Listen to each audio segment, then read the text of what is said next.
This and every edition of Bang the Book Radio is presented by DSI Sportsbook. If you sign up over at DSI using the promo code BTB and the number 25, $25 free bet just for signing up.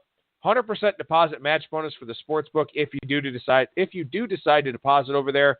100% deposit match bonus for the live casino as well if you opt to play blackjack or craps or any of the other card games that they have over there at DSI Sportsbook. So a really good offer from them.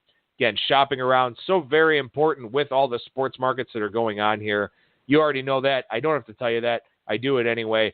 But all of our handicappers on the show will echo the same thing. So if you need additional outs, give DSI Sportsbook a try.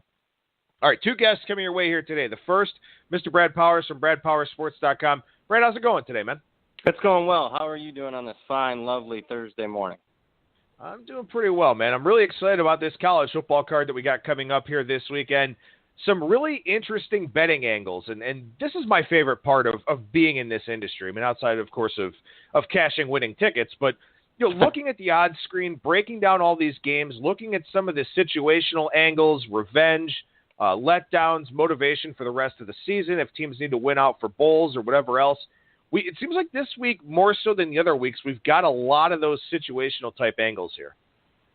Yeah, and you almost got to start with situational angles more this time of year because, let's face it, the power ratings, at least I saw this week, I thought the numbers were really tight compared to my power ratings being off, more than a couple of points off of what the line is. In fact, I think I only had 2 or 3 games this week that was the case. So that's why you got to go in a little bit more of your forte as far as breaking down games. And a good thing, once you get in the conference, break down games, not only situationally, but also, there might be some serious history where a team just has a significant advantage, whether it be motivation or whether it be schematically, they're just a bad matchup for a certain opponent. So you start diving into the other factors of a handicap, not just a pure power rating number.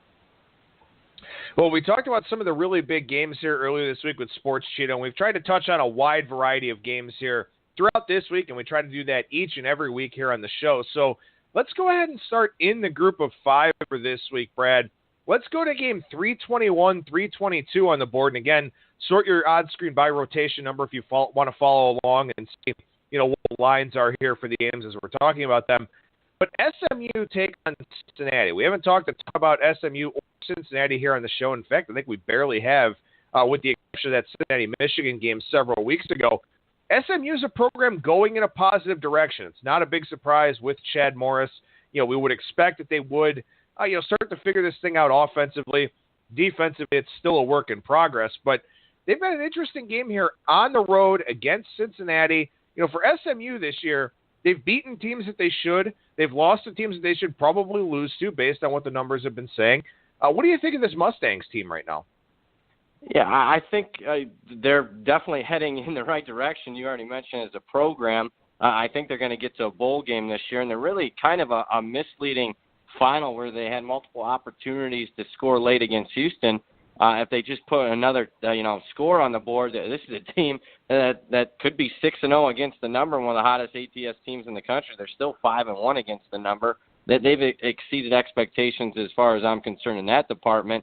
Obviously, offensively, they've always had it going on under Morris. They've slightly improved on the defensive side of the ball.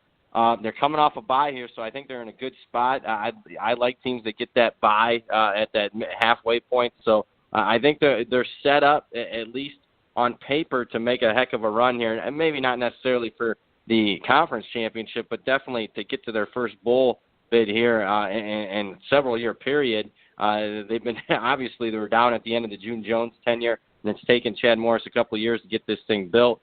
Now, I think the more intriguing thing is, Cincinnati's really struggling on the other side. Luke Fickell, you look at their only wins against Austin Peay and Miami, Ohio, and they were outgained against Austin Peay.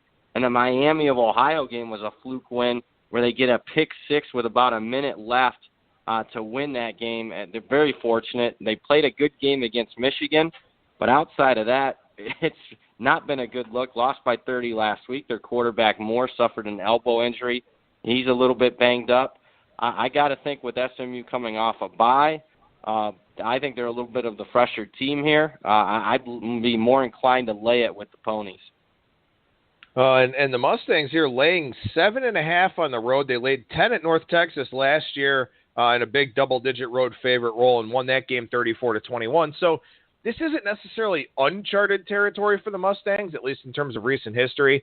But still, seeing this team as more than a touchdown favorite on the road against anybody, it was pretty surprising here. I mean, it's been a few years since they've been a really quality program. And I thought that it was a good time to talk about SMU as well because they get this Cincinnati game, which obviously very winnable on the road, being favored by 7.5. Tulsa's a team that, week to week, you really don't know what you're going to get from Tulsa. Then they've got Central Florida at Navy, at Memphis, and then Tulane to wrap this thing up. I mean, if you're SMU and you want to get to a bowl game, and obviously they do, they haven't been to one since 2012, you got to have this one. So is that a little bit of an extra motivating factor here in your mind with the schedule that they have at the back end? Oh, absolutely. These next 2 weeks have got to be wins because they'll most likely be an underdog considerably, Central Florida, Navy, Memphis, depending on what Tulane is because you don't know what you're going to get with them as well. But, they might be a slight favorite there. But, yeah, they cannot drop this one and can definitely think that a bowl bid is there for the taking. So I like the spot here. Now, power ratings-wise, you're right. I don't quite have them, up to that 7.5 point range here. I think the number probably should be 6.5 or 7. But the fact that situationally and I think motivationally, I kind of like them in this spot. And plus, what are you going to get from Cincinnati, especially if their quarterback isn't completely healthy there? It's an offense that's already been struggling a little bit. And to me, it's also more of a play against the Bearcats. All right, let me ask you this then, and then we'll move on from this game. As you mentioned, situationally, the spot lines up pretty well for SMU. Your power ratings don't have it that way. Maybe this is a game that you do still entertain, and if the number does happen to come down to 7 for whatever reason, from the numbers guys who, like you, probably don't have it north of a touchdown. This late in the year, is that something you find yourself doing a lot more? You may not have a game that your power ratings align with, but you play it anyway? Oh, absolutely. This time of year. Because, look, power ratings aren't going to be too far off, with a half point, a point on most games. So what you are is, like I said at the top, you got to start looking at different avenues as far as trying to find your ultimate edge as far as the game goes. Now, is this one going to be a bet for me? No, I'm not going to, pull off the rubber band here and put some money on this one unless SMU goes down to 6.5, and I just don't see it. Public's on SMU in this particular case, and I don't see enough sharp action trying to line up and want to bet Cincinnati here. But, yeah, look, as far as I'm concerned, power ratings, you probably got an issue with your own personal power rating if you're finding a lot of games that are, more than 3 points off at this time of year. But I'm not necessarily afraid to go against the power rating number. That's really never the case for me. And if it is off and I'm going against it, I better have a really good reason. And I think in this case, with Cincinnati playing an 8th straight week, SMU coming off a bye, and what I perceive to be motivated and a banged-up quarterback for Cincinnati, that's enough for me to overcome that power ratings difference. All right, let's slide to the ACC here. Game 351, 352. Wake Forest takes on Georgia Tech. This has been a really notable mover here throughout the week so far. Wake Forest opened an 8.5-point dog at Bookmaker, all the way down to 6 now. And again, when we talk about moves, 2.5-point moves are not all created equal. One that goes through 7 down to 6 is a very notable move. We've got a 6.5 out there at the Greek, but we do have a 5.5 out at Heritage. So looks like at this point, Wake Forest still the preferred side, and we haven't seen a whole lot come back on the Yellow Jackets. Yeah, and I think a lot of people are playing, on the fact that they had an extra week to prepare for the option. They're off a bye. They've looked pretty good on the defensive side of the ball so far this year, held Clemson in check for the most part, held Florida State in check. They've been a relatively profitable underdog here the last couple of years, and it's tough to lay too much against a relatively solid defense. Definitely that is the pro side of things. There's no doubt about it because, on the flip side, Georgia Tech's actually a team that remains unbeaten as far as against the spread goes. They're 5-0 against the spread, and they're pretty much a couple of fluke plays away, a chip shot missed field goal against Tennessee in the opener on a Monday night, and then obviously Miami converting a miracle 4th and 10 pass. I mean, not only, would they be 5-0 against the spread, but they could be 5-0 straight up here. So I'll be honest with you, not surprised about the early money on Wake Forest. I know a lot of pros and a lot of guys that you might even have on this show on a weekly basis are definitely in the Wake Forest camp. But at the current 6 number, I think Georgia Tech's pretty darn good, and I don't know if they're getting enough respect here. To me, it comes down, are they going to let that, disappointment at the end of the Miami game, is that going to carry over here this week? If I get that, if I had an answer to that question, whether it be yes or no, I would jump in. If it's not going to carry over for them, I'm going to bet Georgia Tech -6. And there's a little bit of a hangover. They're feeling sorry about themselves. They let another game slip through their fingers. Then definitely Wake Forest should be the preferred side here. Since I don't have a real good grasp of how they're going to react, this is one where I probably don't get involved at the current number unless it moves again. And this one's just in-game live running for me.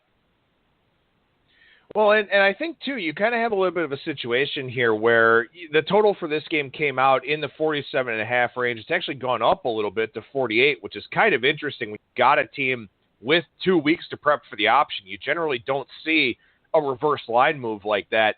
I don't know, maybe, do you think that's something about John Wolford being back for Wake Forest that, maybe they're expecting the offense to do a little bit more? Yeah, I mean, he's a better thrower than Hinton. Hinton's a better runner. Yeah, I would say since he missed the previous game, there's some with that, but he's not a quarterback that, I go around the country and say, hey, this guy's worth, 4 points to the line. He's not even in that department as far as I'm concerned. I mean, he's been banged up the last couple of years. They're allowed to do a little bit more on the offensive side of the ball. The playbook's opened up a little bit more, but I don't know if it was enough to cross right through a very key number of 7. I got them getting bet down to 7, but crossing right through that, I mean, pure power ratings for me say right now Georgia Tech's my numbers have that a little bit north of a touchdown. Yeah, I could see that being part of the line move, but I think it's more to have to do with the fact that they got an extra week to prep for the option, and I think a lot of handicappers and pro bettors out there are also thinking Georgia Tech's going to be a little flat after last week. The 3:30 slate here on Saturday is very interesting. You've got Alabama probably hammering the last nail into Butch Jones's coffin there against Tennessee. Syracuse and Miami, both teams in kind of letdown spots there in that one. Indiana and Michigan State, Sparty's a team that's been kind of gaining a little bit of traction. Arizona State and Utah is a very interesting game in its own right as well. But as far as I'm concerned, if you want to watch a 3:30 game, CBS Sports Network is the place to be as Central Florida takes on Navy. Navy's more than a touchdown dog at home here against Central Florida. Are you stunned by this line? No, I actually like Central Florida, even though my power ratings don't agree with it. But I like the spot here for Central Florida. I think they're perfectly able to defend the option. Number one, reading through their stuff, they started prepping for the option this spring. And I know a lot of teams do it, but I think they take it very seriously. Number two factor, that they were supposed to play an option team earlier this year, and Georgia Tech had a couple of practices before that game was actually canceled, so they were already prepping for the option. And they also have a head coach who should have them relatively prepped for the option, in Scott Frost. In fact, he's actually been the scout team quarterback for them running the option, giving them a good look in practice. I'm not too surprised because Central Florida, I haven't been able until really this week to get a good solid power rating on them. I've upgraded them more than any other team in the country. Now, they haven't necessarily played a really tough slate of opponents, especially in the last couple of weeks against Cincinnati and East Carolina, but I think you get a little bit of slight value. That Cincinnati game was, postponed or, taken off the board. With 5 minutes left in the third quarter, they might have put 70 on the Bearcats in that one. And Navy, I think, they are off a 5-turnover game last week. I'll make a little bit of a case here for Navy. So you don't expect them to have, a big turnover game. They'll protect the football this week. But I'm also worried about them as far as the stamina. They were in a very highly competitive to-the-wire game against Air Force, highly competitive game against Memphis last week. How much juice does this team have left? I just think Central Florida is going to be prepped for the option. I actually like, and I know you're probably going to be on the opposite side in this one, I like Central Florida to win and cover that one and win the game by double digits. It's a really hard spot for me. My number is Central Florida -5. So from a power rating standpoint, if I can get 7.5, obviously there's some value there in doing that. But I have a hard time going against Central Florida. I mean, I've elevated them 2 touchdowns in my power ratings already this year. And clearly with this number going up to 7.5, I'm still not high enough. I should have gone a little bit more on them. But it's really hard for me because I'm always high on Navy. It almost doesn't seem to matter who comes back, who they lose. Ken Niumatalolo and Ivan Jasper are just so damn good with this team. And Service Academy team, it's always discipline. Maybe they don't have the athleticism of other teams, but they don't hurt themselves. Last week, they hurt themselves. 5 turnovers. They don't do that. This isn't a team that takes a lot of penalties. This isn't a team that turns the football over a lot. So I just think that there has to be some pretty quick regression to the mean for a team like Navy here. The problem is I don't know if I want to stand in front of Central Florida because, they're just bludgeoning opponents right now. And Scott Frost is doing an incredible job. So it's hard. Numbers tell me to take Navy. Heart tells me to take UCF. At that point, it is probably better to just stay off. Yeah, I would say that. And I'll give one more factor for Navy. As a home underdog, they've been very good, 4-0 here recently. All 4 outright upsets, including a big one over Houston last year. But it's not, for me, it's not like Central Florida's in a flat spot at all. And I was watching a couple press conferences with Scott Frost this week, and he said actually them not playing a game for about a 3-week period actually has them pretty fresh compared to the rest of the college football teams here that after, and keep in mind, they only played a game, but you got to go back. They started the fall camps a week early this year at the end of July, so you have a 4 or 5 week fall camp, and then you have your games. He thought, the reason they've been a little fresh at the start of the season is that factor that they had a couple games postponed and canceled because of the hurricanes, and you've seen some fresh legs coming out of them here recently. So I thought that was a little bit of an intriguing factor. They have a bye on deck, so they can – or actually, with the reschedule, they don't have a bye. Excuse me with bye. that. They're playing Austin P. It's a bye. Yeah, fair enough. So, with that, maybe I worry a little bit about them at the end of the season because they're going to have to play like 10 games in a row. But, man, right now they haven't really been challenged, so I don't think they've extended a lot of effort. And, I can't go against them. You said you upgraded them by 2 touchdowns. That's exactly what I've upgraded them. And I'm still not there yet because pure power rating says this game should be 6.5. But I don't know if my power ratings still quite have a handle on this team. And I got them power rating in the top 25 of the country. And that's saying something because not a lot of Group of 5 teams get into my top 25. I don't care what an AP poll has, a certain team. We'll see. A very intriguing game, and I agree with your overall emphasis at the top that this is probably the most intriguing as far as the handicapping perspective goes of all the 3:30 games. I got Central Florida 22nd in my power rating, so I'm right there with you in terms of having this team, up there in the top 25, and they deserve to be, and they've done nothing to this point that would make me stop elevating them in my power ratings. And even this week, even if they lose this game and this thing closes 7.5, I've still got to bump UCF up a little bit more just to make sure that I'm, right there with the close and kind of trying to mirror the market a little bit. And hey, there's no stop sign in sight for this team. And you just need to respect that and understand that, if you're going against them and you have a valid reason to do it, just know that you're going against a train that hasn't been stopped yet. And who knows, maybe this will be the week. If anybody can do it, it probably is a team with the discipline of Navy. The concern that I have, and the concern that I always have, when Navy's in a spot like this, is how do they line up athletically? Because we're seeing the talent that's in the Sunshine State and how Scott Frost has been able to maximize it. Yeah, and how do they line it? Look, Navy's going to move the football on anyone, but how do they match up on the other side of the ball? They're going to be able to slow down, and probably the best way to slow down UCF is to, obviously grind out the clock on the other side. I just think Central Florida's got that rare instance where they have a head coach that lived, breathed option football probably his entire youth and all the way through his college days there at being a Nebraska quarterback. I think he's got a pretty good sense on how to defend the option since he lived it for so many years. If their defense is getting a couple spots against Navy, I'm not necessarily sure I can trust Navy's defense to get a couple of spots against a machine on the other side of the ball in Central Florida. No, I guess it's an excellent point. And when you take an 0-12 team and take them to a bowl game and then do what you've done to this point, everybody in that program listens to Scott Frost. So it's not like these guys in the film room are just going to be, dicking around or whatever else. They're going to be paying attention. They're going to make sure that they're ready to defend that option. And that's really what matters the most about the option. That's why teams like Navy and other service academies have so much success with it, is that the opposition just has a lack of focus. I mean, you have to have so much gap responsibility when you try to defend this scheme. And I think Frost is the kind of guy that can get through to the team and get them to understand, what their responsibilities are against this offense. And, I tell you what, it would not surprise me if Central Florida finds a way to win this game very comfortably. And that's part of the reason why, I'm not going to go with my numbers here and take Navy.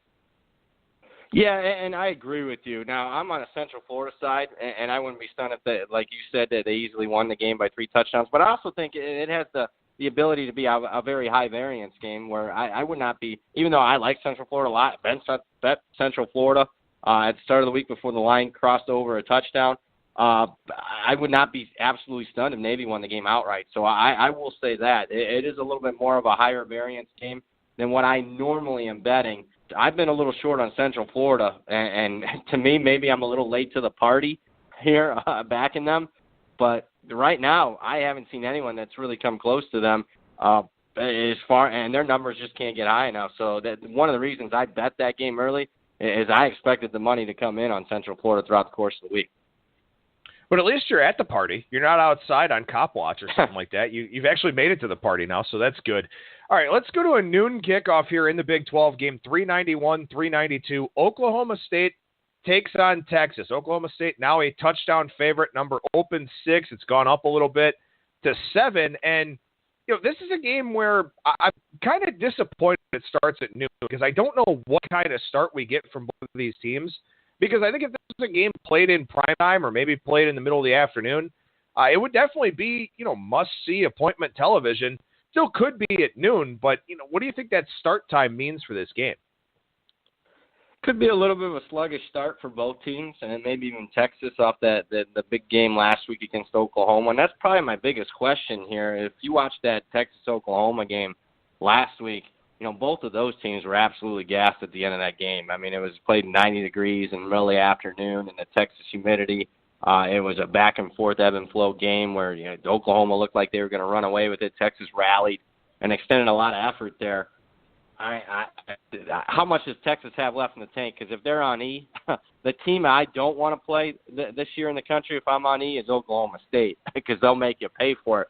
But if Texas does have a lot of energy, or at least some energy left, pure power ratings say they're the play here. I've liked what I've seen from them from not only a defensive aspect, but I think after about a decade of wandering around in the wilderness, they finally found a quarterback. They haven't had one since Colt McCoy. Sam Ehlinger had over 100 yards rushing last week. He's, getting better as a passer. That's a really good true freshman quarterback that they have there in Austin. On the flip side of things, Oklahoma State should be fresh. They're off a bye, and then last week pummeled Baylor. They rack up a school record 747 yards. Again, if Texas doesn't have it all there from an energy aspect, Oklahoma's the play. But one other factor here, Tom Herman as an underdog, not only as a head coach, but take it back to his offensive coordinator days at Ohio State, 18-0 against the spread as an underdog, 11 outright upsets. That's enough for me to have a little bit of a lean, and we'll see if I could really. I'd love to catch a 7.5. I don't think I'm going to get it, but yeah, I'm definitely in the Texas camp here. I lean with the Horns plus the points. 747 yards for Oklahoma State in that game, and they only had the ball for 24 minutes and 21 seconds, which is just, they just had big play after big play. And that's an interesting one because what do people think of Baylor at this point in the year? Do they think of the Baylor team that played so awful early on in the season? Do they think of the Baylor team that was starting to improve a little bit there with Matt Rule? They were playing more competitive football, and then all of a sudden they just get trucked. I mean, how much do people put into that Oklahoma State win? I think that's kind of interesting and something that we can consider a little bit here as we go throughout talking about this game. But for Texas, I mean, like you said, this is a program that's just kind of been wandering aimlessly. They lost that game to Maryland at the beginning of the year, blew out San Jose State, close loss against USC, close win against Iowa State, and not the greatest of spots there heading up to Ames. Texas has played a lot of emotional games here lately. Their last 4 games, decided by 10 points or less. And like you said, I mean, now going into an 11 o'clock local time start, obviously it's 12 on the East Coast, but an 11 o'clock local time start, I don't know how much is there for this team. So I think maybe as opposed to, I guess let me say this. My thought was maybe you look at a first half line. Maybe you look for Oklahoma State to start early, go and blow this thing out. The problem is if it gets off the rails for Texas early on, do they just pack it in to where the full game looks pretty good too? Yeah. For me, it's an in-game live bet. I mean, I could see that scenario, but I just want to see what kind of energy they have, first couple drives of the game. If I'm not seeing it, it's all Oklahoma State, and maybe the line can't get high enough for me as far as the in-game live running there. Yeah, I don't see them quitting, though, under a Tom Herman coach. So I guess I'd be less inclined to say that they would, as far as the second half and overall game. I would say if you're looking at Oklahoma State and your number one factor is you expect Texas to be tired, I'd go ahead and lay the 7 right now because I don't know if you're going to get too much value during the game. To me, I just don't have a strong enough power rating and a strong enough answer to the question as far as Texas's overall thing to go ahead and make a recommendation at this point in one way or the other. I'm just going with pure power rating, says Texas the number, pure, technical aspect that Tom Herman in the underdog role has shown like he doesn't like to be disrespected too much. And a lot of teams haven't been able to get separation against them, especially after the Maryland game. To me, that's going to be an outlier. That's a first game for a head coach. I don't know if you can take too much into that. I would prefer to see what I've seen from Texas the last 5 games, and what I've seen is a pretty doggone good defense from not only a talent aspect, but I also think the schemes that Texas is running are among the top 20, 25 in the country. So it's tough for me to a team that I like on the defensive side of the ball getting more than a touchdown at home.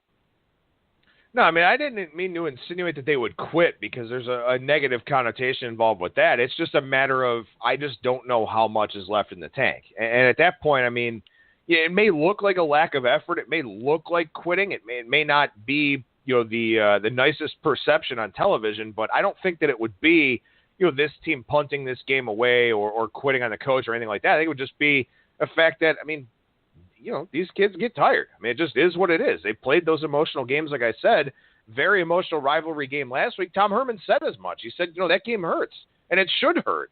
Well, we'll see how they respond here with a chance to knock off what amounts to a top 10 team at home. One more game breakdown here I want to touch on. Fresno State takes on San Diego State. This has been a very significant line mover. San Diego State opened an 11.5-point favorite at Bookmaker, now down to 7.5.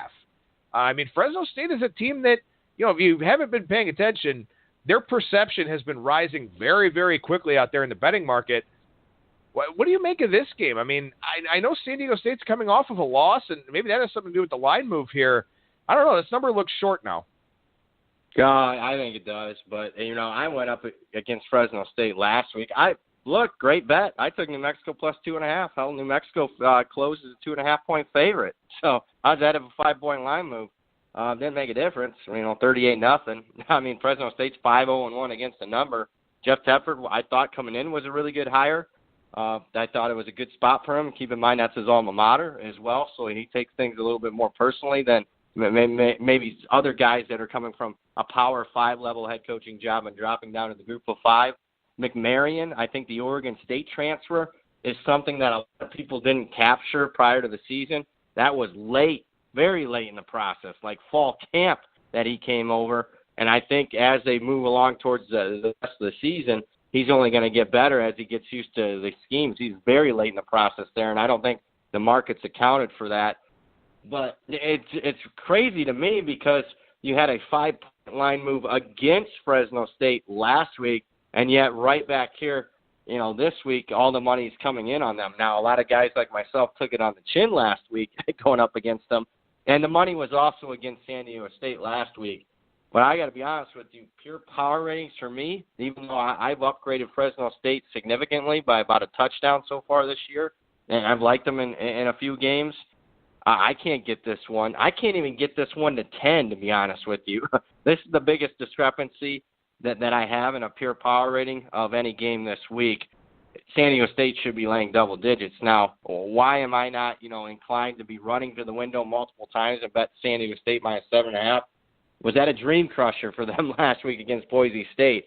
I mean, they're sitting there undefeated, and they get, obviously a couple of touchdowns go against them early, a fumble return and a punt return. They're down 14-0, and Boise State hasn't even gotten a first down in the game yet.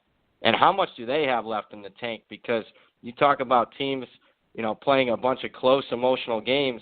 They've been involved in quite a few. I mean, even going back to the early start of the season where they're pulling an upset against Arizona State, one against Stanford.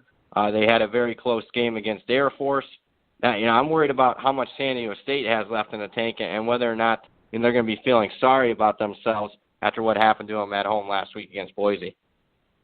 And that is a huge thing. I mean, this is a team. They probably weren't going to get the New Year's 6 spot anyway, because that's probably going to go to the winner of that Central Florida, South Florida game later on in the year. But, San Diego State had the resume. They beat an Arizona State team that just beat Washington. They've beaten a Stanford team. So they had it. They had everything that they needed to get. And then they lose that game last week, and it's like, okay, now what? Obviously the thing for them now is going to be looking to win the Mountain West and get to a decent bowl game somewhere out there in the western United States, but that really wasn't the goal. Once you beat Stanford, your goals change. And for San Diego State here, who knows now what type of effort we get from. We should get a good effort. Rocky Long's a very good head coach, but are they motivated enough to go out here and win this game comfortably? Obviously, the betting market doesn't think so, and certainly didn't expect them to win it by double digits. So, very interesting game there to be sure. Like you, mine was much higher. I think I actually have this number over 2 touchdowns. Maybe I'm just too slow to adjust Fresno State, and clearly that is the case here. But, I need to see it from Fresno State, too, against a really good team.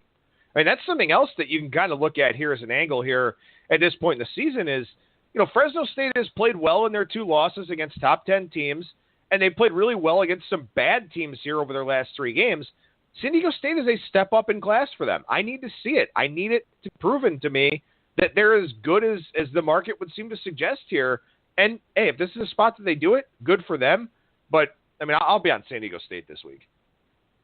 Yeah, I think that's correct. And keep in mind, they've covered against Washington and Alabama, but how motivated were Washington and Alabama in that game? I don't know if we got even B efforts out of those 2 schools in that one against Fresno State. And that's why I liked going against Fresno State last week. I perceived New Mexico to be at least quality. New Mexico is coming off a bye. They're coming off wins against Tulsa and Air Force. And I thought the bye sign was up for the Lobos.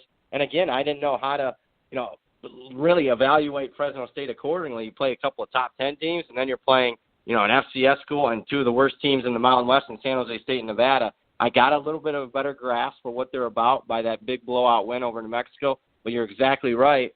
How are they going to fare against the top upper echelon team in the Mountain West? And I'll be honest with you, San Diego State's mad, or they take it to heart a little bit, and they're a little angry, which could be the case because you're right. Rocky Long's a long-time veteran head coach, and if they come out with an attitude, then this might be one of the easiest bets you make all year. I will be betting San Diego State. You talked about power ratings. I got the number 13. At this point of the season, once every maybe 3 weeks, do I have a power rating that's off like 5 or 6 points? Yeah, I'll talk. I was waiting to get 7 since the market was so against San Diego State here. I'll probably wait till later in the week. But, I'll be in the San Diego State camp right along with you. Win or lose, Adam, I'll be with you. Do you happen to have another exclusive free pick for our show listeners on this week's card? Yeah, I will say, come out and be honest that Central Florida is a premium pick for me this week. But let's go ahead and let's go to the MAC Conference, one of my favorite conferences. I actually like Eastern Michigan getting 3 at home. I know Western Michigan's off a misleading game that they absolutely should have won against Akron, but I'm wondering how much they have left in the tank. 2 weeks ago, they play a 7 overtime game with Buffalo. Then they have 1 day less prep for this particular game because the Akron game was postponed due to weather. Eastern Michigan's coming off a 3-game road stretch. They lost all 3 straight up, but they took home the cash in all 3 of them. All 3 losses came to teams that played in bowl games all 3 games went right down to the wire. I think it's a pretty good team. Maybe the record doesn't reflect it. And I think you continue to catch value. A program that was among the worst, if not the worst, at all of FBS, I think in the last 20 games has made major strides. 16-4 against the spread their last 20 games. And I still think with those straight-up losses, they're not getting the due respect. It's a big rivalry game. They have the better defense, in my opinion. They're getting points at home. Give me Eastern Michigan plus the 3. They went outright. I like it. I like that one a lot, actually. That's a game that I definitely have circled here, and I should have grabbed it at 3.5 or 4. It looks like some of the 3s may be going away here at some point, or at least down to +3, -20, or -25. So one for our listeners to jump in on here very quickly. All right, let's chat a couple of minutes about the NFL here, and let's talk about this Bengals-Steelers game. This one, game 4:55, 4:56, about a 4:25 start time here. So a late kickoff at Heinz Field. We generally don't see that. Pittsburgh, 5-point favorite, a couple 5.5s out there. Cincinnati off a bye, Pittsburgh off a huge win. Interesting spot for both of these teams. Yeah, no doubt. And what Pittsburgh team are you going to get here? That's the question. Did the bye sign finally go on for them last week with the outright upset over Kansas City? I liked them last week. And if you've been following Steelers football for the last 15 years, that was a spot to play on them. Although I was worried. I mean, you worried about the temperature of the locker room. They've had some issues. Worry about Big Ben at maybe the tail end of his career. Does he have it, or does he, as far as, mentally have it? Because, I mean, there's been talk the last couple of years that, he wants to retire after a particular season. On the flip side, I thought the buy sign came on for Cincinnati when they made the offensive coordinator change. They covered 3. They probably should have won 3 straight. Should have won in Lambeau there a few weeks back against the Packers. Boy, it's tough to get a read on Pittsburgh. I mean, if they're motivated, and keep in mind they've owned the series over the Bengals. I think they've won and covered 6 of the last 7. Then to me, they seem to be the play here. If they're not giving an A effort, and Cincinnati fresh off a bye playing confidently, I wouldn't be stunned that Cincinnati not only covers but wins the game outright. It's a high variance game for me. I think I'm going to more blindly play the under in this one. You look at Pittsburgh games, all of them have gone under the total. It's a short number at 40.5, but Cincinnati getting a couple of key defensive players back. I think a black and blue type of game, typical of the AFC North between the Cincinnati, the Pittsburghs, the Baltimores of the world. I'm going to lean under 40.5 more than anything. I don't know if I can trust Pittsburgh, whether I'm going to get C Pittsburgh effort or A Pittsburgh effort. What's really interesting about this line to me is that when you follow the AFC North, I mean, you look at these Cincinnati versus Pittsburgh, Cincinnati versus Baltimore, Baltimore versus Pittsburgh games, it's like the number's almost 3 by default. And occasionally you get one that goes to 3.5. Sometimes you get the rare 4. You rarely see anything higher than 4 when those 3 teams wind up playing against each other. And we had a 6 open for this one. And I don't know, to me that screams overreaction to what Pittsburgh did last week with almost everybody being on them. They were their highest consensus play in the traditional Super Contest and the Super Contest Gold. Number wound up coming down throughout the week in the actual betting market. So that felt like an overreaction line to me. And I still think it's maybe a little bit of an overreaction line. I'd probably put it somewhere around 4.5.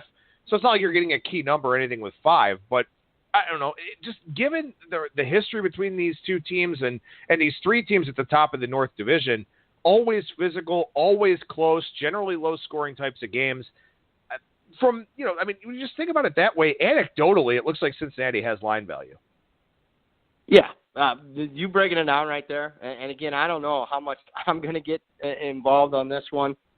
Just from a pure past experience level, I think to me, it's the dog or nothing. It's the under or nothing, just for how these games have played out. Cincinnati, against Pittsburgh particularly, I don't know if I can trust them if the game's close to make a play. Now, obviously, we're dealing with more than a field goal here, so maybe it doesn't come down to that. But, boy, if you got a tie ball game and Pittsburgh, I just don't know if I can trust Cincinnati to keep that maybe final touchdown, final field goal, whatever it is, off the board. It's just going to be – I don't expect it to be, as far as, the variance goes, I could see it with Cincinnati winning outright or Pittsburgh winning by 7. But I think overall, if you're expecting a team to win by double digits in this one, it's just not going to happen in this one. And that's even on the Pittsburgh side. I'll see. I mean, look, they've been struggling with the running game. Bell finally had 179 yards, but obviously he can't be carrying the football, 30 times every single game for the whole season. One thing that I can trust in this one, man, Pittsburgh's defense has been a lot better than expected. They're starting to get back close to the level that they were 5, 6, 7 years ago when they were relying more on the defense to get them as far as at the top of the AFC. That hasn't been the case the last 5, 6, 7 years, but they've at least shown up each and every week. It's been the Pittsburgh offense that has been struggling. One more game to touch on here with you, Brad, for this week in the NFL. And excuse me, I'm going to hold off on my thoughts on this one because I think this game's going to be on my Super Contest card, and I don't want to let the cat out of the bag here on the Thursday show. Atlanta and New England, Super Bowl rematch. This is going to be easily the most bet game of the weekend. Massive handle, primetime game, Sunday Night Football game. Two very well-known teams. Atlanta opened 4.5. The market pounced immediately. It's down to -3 now. New England with some extra juice. You got a -17 out there, -22, -20, that type of thing. Look, there's a lot going on with this game for sure. Yeah, and let me just remind everyone out there, Atlanta blew a 28-3 lead in the Super Bowl. That's kind of more of a Twitter type of joke. But looking at the matchup, it's tough to lay points with the New England defense that I think continues to struggle. And look, the results the last couple of weeks say, hey, they're really improving. Well, Tampa Bay missed 3 field goals. Should have been a touchdown at the end of the Jets game. I still got some issues on that side of the ball. You look at Atlanta, should be super motivated, trying to avenge that Super Bowl game there. I thought they started to look ahead of the game when they blew the 17-0 lead at home to Miami last week. That probably gives you a little bit of line value there. The money just came in on the total, and I was ready to pounce, and I should have pounced a little bit earlier. Didn't understand the lower number. Keep in mind, the Super Bowl, I think the total closed around 58.5, 59-ish. What's changed? Obviously you're playing in a little bit possibly better conditions, in the Super Bowl last year compared to this one. But what's changed that the total would have opened like 53.5 in some spots, at least at Bookmaker it did. New England last year had the number 1 scoring defense, and now they have arguably one of the worst defenses in the NFL. I didn't understand the opening total. Points will be plenty here. If you can, it's tough because them 3.5s are starting to disappear. I'd have been on the Atlanta side plus the 3.5. If it's 3, I think it's the correct number. With the total climbing, it's starting to get to be the correct number.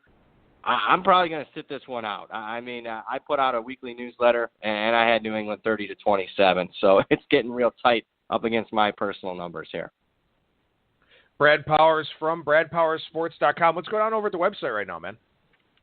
Yeah, we talk about it each and every week. It is the weekly newsletter. It's called the Powers Picks newsletter. Game write-up on every single college football game each and every week. It doesn't matter if it's Alabama or South Alabama. You get a game write-up, score projection, you name it, and much more as long as top picks of the week. We also cover the NFL as well along with top picks of the week. Plus, we have betting angles in there. We have recap, misleading finals, bad beats, all that, major injuries throughout the course of that. We have computer projected lines, power ratings on all 130 college football teams' records.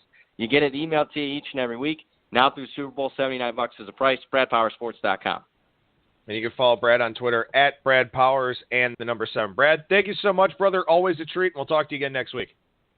Hey, sounds good. Take care, my friend.